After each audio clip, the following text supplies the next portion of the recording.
നമസ്കാരം, എല്ലാവർക്കും A plus അക്കാദമിയുടെ വീഡിയോ ഓൺലൈൻ ക്ലാസ്സുകളിലേക്ക് ഒരിക്കൽ കൂടി സ്വാഗതം.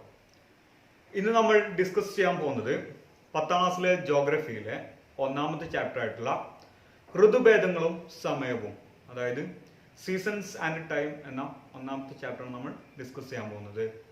അപ്പോൾ കഴിഞ്ഞ ക്ലാസ്സിൽ നമ്മൾ ഒരുപാട് കാര്യങ്ങൾ ചർച്ച ചെയ്തിരുന്നു. ഇന്ന് രണ്ടാമത്തെ ക്ലാസ് ആണ്. കഴിഞ്ഞ ക്ലാസ്സിൽ നമ്മൾ ഈ ചാപ്റ്ററിൽ ബേസിക് ആയിട്ടുള്ള കുറച്ച് കാര്യങ്ങൾ എന്ത് ചെയ്തിരുന്നു, നമ്മൾ ഡിസ്കസ് ചെയ്തിരുന്നു. അതായത് എന്തൊക്കെയായിരുന്നു നമ്മൾ ചർച്ച ചെയ്തത്, എന്താണ് റൊട്ടേഷൻ അഥവാ എന്താണ് ഭ്രമണം എന്ന് നമ്മൾ ചർച്ച ചെയ്തു. അതുപോലെ തന്നെ എന്താണ് റവല്യൂഷൻ അഥവാ പരിക്രമണം എന്ന് നമ്മൾ പഠിച്ചു കഴിഞ്ഞു. അതുപോലെ തന്നെ എന്താണ് ടിൽറ്റ് ഓഫ് എർത്ത് ആക്സിസ്, അതായത് ഭൂമിയുടെ അച്ചുതണ്ടിന്റെ ചെരിവ് എന്ന് പറയുന്നത്. അതുപോലെ തന്നെ എന്താണ് പാരലലിസം ഓഫ് എർത്ത് ആക്സിസ് അഥവാ ഭൂമിയുടെ അച്ചുതണ്ടിന്റെ സമാന്തരത. അതേപോലെ തന്നെ എന്താണ് സൂര്യന്റെ അയനം, അതായത് അപ്പാരന്റ് മൂവ്മെന്റ് ഓഫ് സൺ. അല്ലെ, ഇത്തരത്തിലുള്ള ഒരു 4-5 കോൺസെപ്റ്റുകൾ എന്ത് ചെയ്തു, വളരെയധികം ഡീറ്റെയിൽ ആയിട്ട് എന്ത് ചെയ്തു നമ്മൾ പഠിച്ച് കഴിഞ്ഞിരുന്നു. അപ്പോൾ അതിന്റെ തുടർച്ച എന്നോണം നമുക്ക് ചർച്ച ചെയ്യാനുള്ള കുറച്ച് ഭാഗങ്ങളാണ്.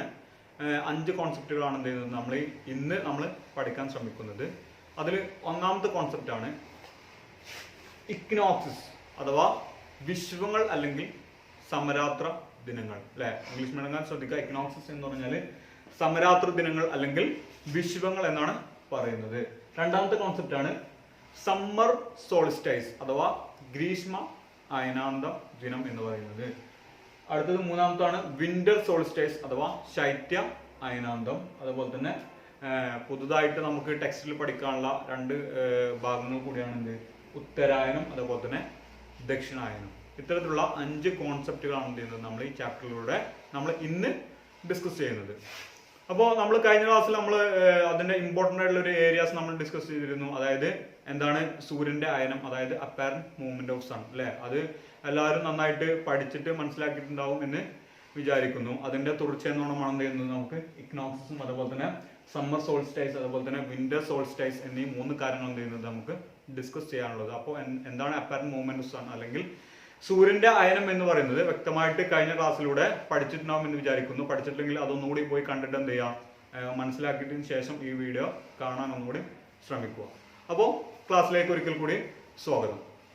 അപ്പൊ എന്താണ് ഇക്വിനോക്സിസ് എന്ന് പറഞ്ഞാൽ, അല്ലെ, അതിനു മുന്നേ നമ്മൾ അതിന്റെ ഒരു ബേസിക് ആയിട്ടുള്ള ഒരു കാര്യം കൂടി പറയണം. എന്താണ് അപ്പാരന്റ് മൂവ്മെന്റ് ഓഫ് സൺ, സൂര്യന്റെ അയനം എന്ന് പറഞ്ഞാൽ ബേസിക് ആയിട്ട് ഒരു ചുരുക്ക രൂപത്തിൽ ഒന്നുകൂടി നമുക്ക് പറയാം. അല്ലെ, എന്താണ് അപ്പാരന്റ് മൂവ്മെന്റ് ഓഫ് സൺ എന്ന് പറഞ്ഞാൽ, സൂര്യന്റെ അയനം എന്ന് പറഞ്ഞാൽ എന്താണ് നമ്മൾ പറഞ്ഞു. സൂര്യൻ എന്തുണ്ടായിരിക്കും, 4 അയനങ്ങൾ ഉണ്ട്. അല്ലെ, ഒരു വർഷത്തിൽ എന്തുണ്ട്, സൂര്യന് 4 അയനങ്ങൾ ഉണ്ടായിരിക്കും. ഏതൊക്കെയായിരുന്നു അയനങ്ങൾ?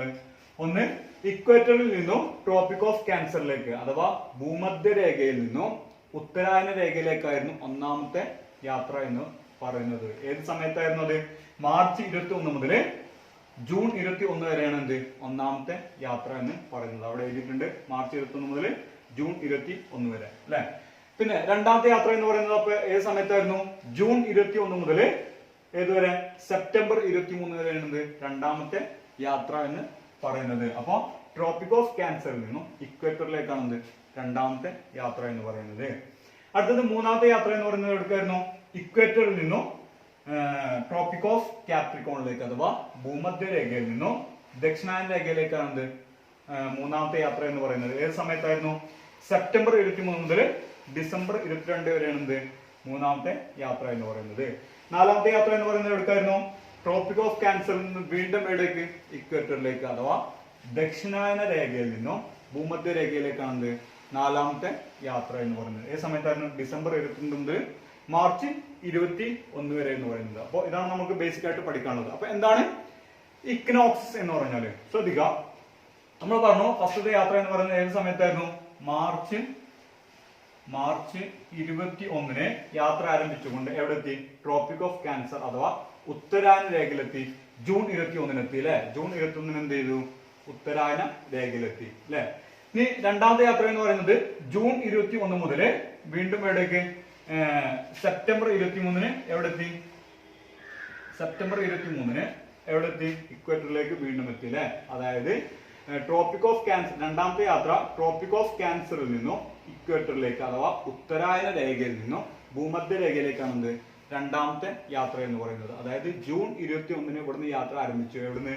ട്രോപ്പിക് ഓഫ് ക്യാൻസർ അഥവാ ഉത്തരായന രേഖയിൽ നിന്നും ജൂൺ 21 യാത്ര ആരംഭിക്കുകയും ആ യാത്ര എന്ത് ചെയ്തു സെപ്റ്റംബർ 23 എവിടെ അവസാനിച്ചത് ഇക്വേറ്ററിൽ അവസാനിച്ചത്. അപ്പോ ഈ രണ്ട് സമയങ്ങളിലും ശ്രദ്ധിക്കുക, യാത്ര ആരംഭിച്ച സമയത്തും യാത്ര അവസാനിച്ച സമയത്തും അല്ലെ, ഒന്നാമത്തെ യാത്ര ആരംഭിച്ച സമയത്തും രണ്ടാമത്തെ യാത്ര അവസാനിച്ച സമയം എന്ന് പറയുന്നത് ഡേറ്റ് ശ്രദ്ധിച്ചു നോക്കിയാൽ മാർച്ച് 21 സെപ്റ്റംബർ 23 അല്ലെ, മാർച്ച് 21 സെപ്റ്റംബർ 23, മാർച്ച് 21 സെപ്റ്റംബർ 23. ഈ രണ്ട് സമയങ്ങളിലും സൂര്യന്റെ സ്ഥാനം എന്ന് പറയുന്നത് എവിടെയാണ്? ഇക്വേറ്ററിലാണ് അഥവാ ഭൂമധ്യ രേഖയിലാണ് അല്ലെ. നല്ലോണം ശ്രദ്ധിക്കുക, മാർച്ച് 21 സെപ്റ്റംബർ 23 സൂര്യന്റെ സ്ഥാനം എന്ന് പറയുന്നത് ഇക്വേറ്ററിലാണ് അഥവാ ഭൂമധ്യ രേഖയിലാണ്. അപ്പൊ ഈ രണ്ട് സമയങ്ങളിലും നോർത്തേൺ ഹെമിസ്ഫിയറിലും സദേൺ ഹെമിസ്ഫിയറിലും equal duration of day and night ആയിരിക്കും അല്ലെ. അതായത് പകലിന്റെ അളവും രാത്രിയുടെ അളവും എന്ന് പറയുന്നത് ഉത്തരാർദ്ധഗോളത്തിലും ദക്ഷിണാർദ്ധഗോളത്തിലും എന്തായിരിക്കും? ഈക്വൽ ആയിരിക്കും. ഇതിനെ പറയുന്ന പേരാണെന്ത്? ഇക്വിനോക്സിസ്, അതല്ലെങ്കിൽ സമരാത്ര ദിനങ്ങൾ അല്ലെങ്കിൽ വിഷുവങ്ങൾ എന്ന് പറയുന്നത്. ശ്രദ്ധിക്കുക, ഒന്നുകൂടി ശ്രദ്ധിക്കുക, മാർച്ച് 21 സെപ്റ്റംബർ 23 സൂര്യന്റെ സ്ഥാനം എന്ന് പറയുന്നത് ഇക്വേറ്ററിലായിരിക്കും അല്ലെ, ഇക്വേറ്ററിലായിരിക്കും അഥവാ ഭൂമധ്യ രേഖയിലായിരിക്കും. ഈ രണ്ട് സമയങ്ങളിലും എന്തായിരിക്കും? മാർച്ച് 21 സെപ്റ്റംബർ 23 ഈ രണ്ട് സമയങ്ങളിലും സൂര്യന്റെ സ്ഥാനം എന്ന് പറയുന്നത് ഇക്വേറ്ററിലായിരിക്കും. അപ്പൊ ഈ സമയത്ത് രണ്ട് ഹെമിസ്ഫിയറിലും ബോത്ത് ടു ഹെമിസ്ഫിയർ സദേൺ ഹെമിസ്ഫിയറിലും നോർത്തേൺ ഹെമിസ്ഫിയറിലും എന്തായിരിക്കും? Equal duration of day and night അനുഭവപ്പെടുന്നു. അതായത് പകലിന്റെ അളവും രാത്രിയുടെ അളവും എന്ന് പറയുന്നത് എന്തായിരിക്കും? ഈക്വൽ ആയിരിക്കും. ഇതിനെ പറയുന്ന പേരാണെന്ത്? ഇക്വിനോക്സിസ് അല്ലെങ്കിൽ സമരാത്ര ദിനങ്ങൾ അല്ലെങ്കിൽ വിഷുവങ്ങൾ എന്ന് പറയുന്നത്. മനസ്സിലായി കാണുമെന്ന് വിചാരിക്കുന്നു. മനസ്സിലായില്ലെങ്കിൽ എന്ത് ചെയ്യാം, ഒന്നുകൂടി റിപ്പീറ്റ് അടിച്ച് കാണാം കേട്ടോ. ഓക്കെ, അപ്പൊ നമുക്ക് ഒന്നാമത്തെ കോൺസെപ്റ്റ് കഴിഞ്ഞു. ഒന്നാമത്തെ കോൺസെപ്റ്റ് എന്ത് ചെയ്തു? നമുക്ക് അവസാനിച്ച് എന്താണ് ഇക്വിനോക്സിസ് എന്ന് പറഞ്ഞാൽ നമ്മൾ പഠിച്ചു കഴിഞ്ഞു. ഇനി രണ്ടാമത്തെ കോൺസെപ്റ്റ് ആണ് എന്താണ്? സമ്മർ സോളിസ്റ്റൈസ് അഥവാ ഗ്രീഷ്മ അയനാന്തം എന്ന് പറഞ്ഞാൽ എന്താണ് സമ്മർ സോളിസ്റ്റൈസ് എന്ന് പറഞ്ഞാൽ? ശ്രദ്ധിക്കുക, സമ്മർ സോളിസ്റ്റൈസ് എന്ന് പറഞ്ഞാൽ നമ്മൾ ശ്രദ്ധിക്കുക, ഇവിടെ തന്നെ ശ്രദ്ധിക്കുക, മാർച്ച് 21 എന്ത് ചെയ്യുന്നത്? നമ്മൾ ഫസ്റ്റത്തെ യാത്ര ആരംഭിച്ചത് അല്ലെ. എവിടേക്കായിരുന്നു ഫസ്റ്റത്തെ യാത്ര?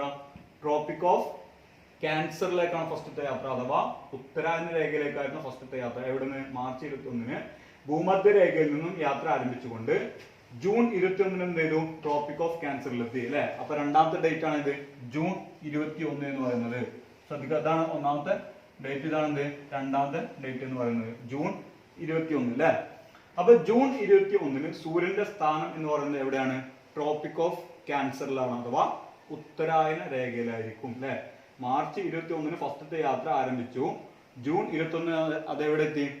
ഉത്തരായന രേഖയിലെത്തി അല്ലെ. അപ്പൊ ജൂൺ 21 സൂര്യൻ എന്ന് പറയുന്നത് എവിടെയായിരിക്കും? ഉത്തരായന രേഖയിലായിരിക്കും അഥവാ നോർത്തേൺ ഹെമിസ്ഫിയർ ആയിരിക്കും അല്ലെ. ഇക്വേറ്ററിന്റെ മുകളിലുള്ള ഭാഗമാണിത് നോർത്തേൺ ഹെമിസ്ഫിയർ അഥവാ ഉത്തരാർദ്ധഗോളം എന്ന് പറയുന്നത്. ഇക്വേറ്ററിന്റെ താഴെയുള്ള ഭാഗമാണ് ഇത് സദേൺ ഹെമിസ്ഫിയർ അല്ലെങ്കിൽ ദക്ഷിണാർദ്ധ ഗോളം എന്ന് പറയുന്നത്. അപ്പൊ മാർച്ച് 21 ഫസ്റ്റത്തെ യാത്ര മുകളിലേക്കാണ്, എവിടേക്ക്? ട്രോപ്പിക് ഓഫ് ക്യാൻസറിലേക്കായിരിക്കും. അപ്പൊ ജൂൺ 21 സൂര്യന്റെ സ്ഥാനം എന്ന് പറയുന്നത് എവിടെയായിരിക്കും? ട്രോപ്പിക് ഓഫ് ക്യാൻസർ അല്ലെങ്കിൽ ഉത്തരായന രേഖയിലായിരിക്കും അല്ലെങ്കിൽ ഉത്തരാർദ്ധ ഗോളത്തിലായിരിക്കും.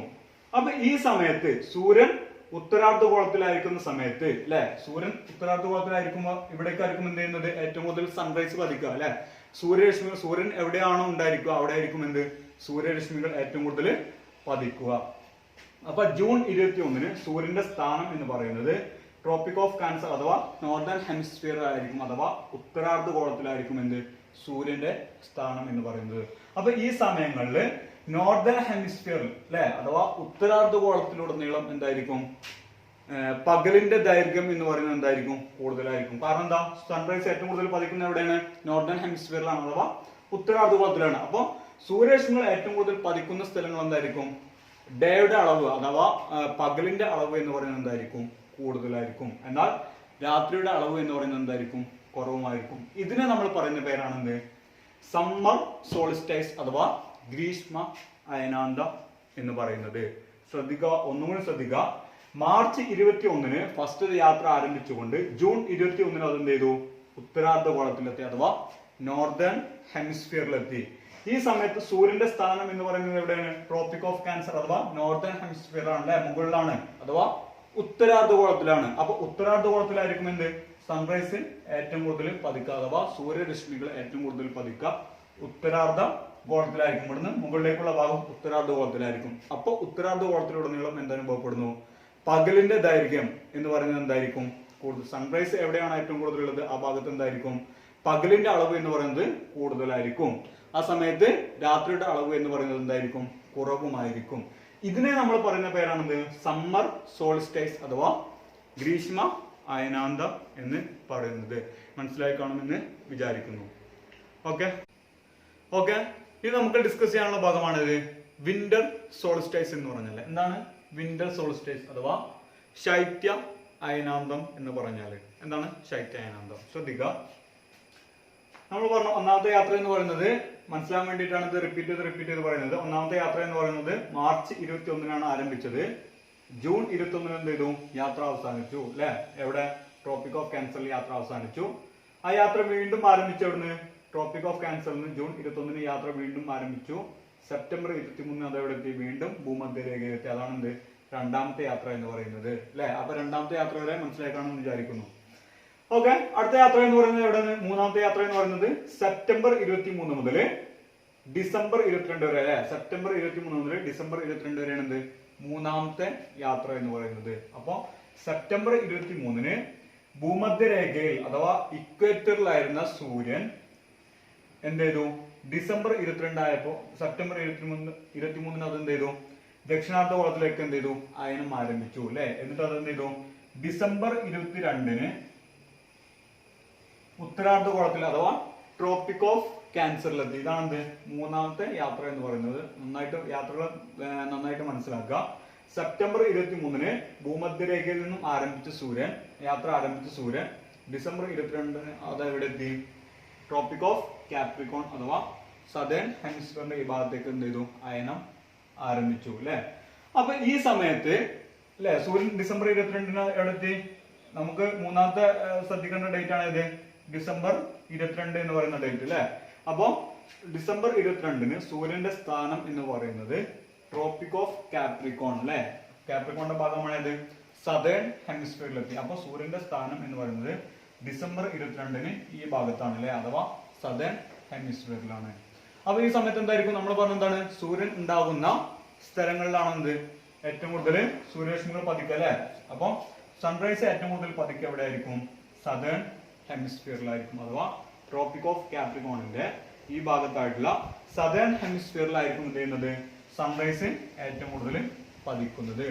അപ്പൊ ഈ സമയത്ത് ഉത്തരാർദ്ധഗോളം അല്ലെ? നമ്മള് ഈ പഠിക്കുന്നത് എന്താ വെച്ച് കഴിഞ്ഞാല് ഈ നോർത്തേൺ ഹെമിസ്ഫിയറിനെ ബേസ് ചെയ്തിട്ടാണ് നമ്മൾ പറയുക കേട്ടോ.